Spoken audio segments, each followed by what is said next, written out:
ঘৰত থাকি বহুত বেছি বেয়া লগা হৈছে, থাকিবৰ মন নাই, কাম কৰিবৰ মন নাই। সেয়ে আমি দুইটা ওলালোঁ। ঘৰৰ পৰা বাহিৰলৈ যাওঁ আৰু মাৰ অলপ মেডিচিন কিনি লৈ আহোঁ বুলি, কাৰণ মাৰ মেডিচিন শেষ হৈছে, নতুনকৈ ডক্টৰে মেডিচিন সলাই দিছে, সেইখিনিও আনিব যাওঁ। আৰু পাৰিলে জুবিন গাৰ্গৰ ঘৰত এবাৰ মাক লৈ যাম। ওলায়েই বহুত বেছি ট্ৰেফিক জাম, কাৰণ আমাৰ ঘৰ আৰু জুবিন গাৰ্গৰ ঘৰ একেবাৰে ওচৰা ওচৰি। আমাৰ এটা বাইলেণ্ডৰ পৰা ওলাই পেট্ৰল পাম্পটো পাৰ হৈয়ে ভগদত্তপুৰৰ ৰাস্তাটোত জুবিন গাৰ্গৰ ঘৰ। আৰু সেয়ে ভাবিছিলোঁ পাৰিলে মাক এবাৰ লৈ যাম, কিন্তু ট্ৰেফিক জাম আপোনালোকে দেখিছে, বহুত বেছি ট্ৰেফিক জাম। আৰু সেয়ে আমি গৈ আছোঁ লাহে লাহে, চাইছিলোঁ পাৰোঁ নেকি যাবলৈকে। বহুত ধৰণৰ ফটো ভাইৰেল হৈ আছে, ভিডিঅ' ভাইৰেল হৈ আছে, কিন্তু এটা ভিডিঅ' এতিয়াও ভাইৰেল হোৱা নাই। সেই ভিডিঅ'টোৰ আশাত হয়তো অসমবাসী আৰু আমি সকলোৱে ৰৈ আছোঁ।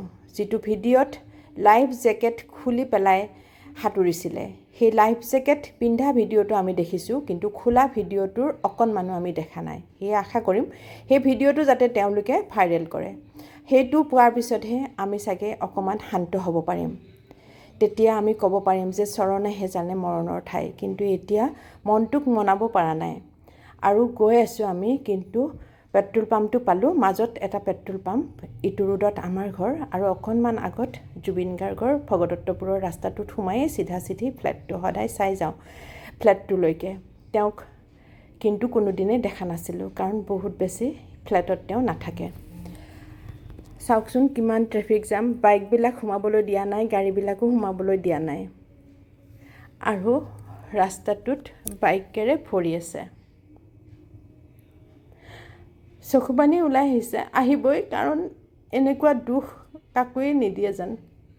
আজি গোটেই আমাৰ সম্পদ হেৰুৱা দুখ, এনেকুৱাকৈ ইমান কম দিনতে আমাৰ সম্পদ নোহোৱা হ'ব বুলি আমি কোনোৱেই ভবা নাছিলোঁ।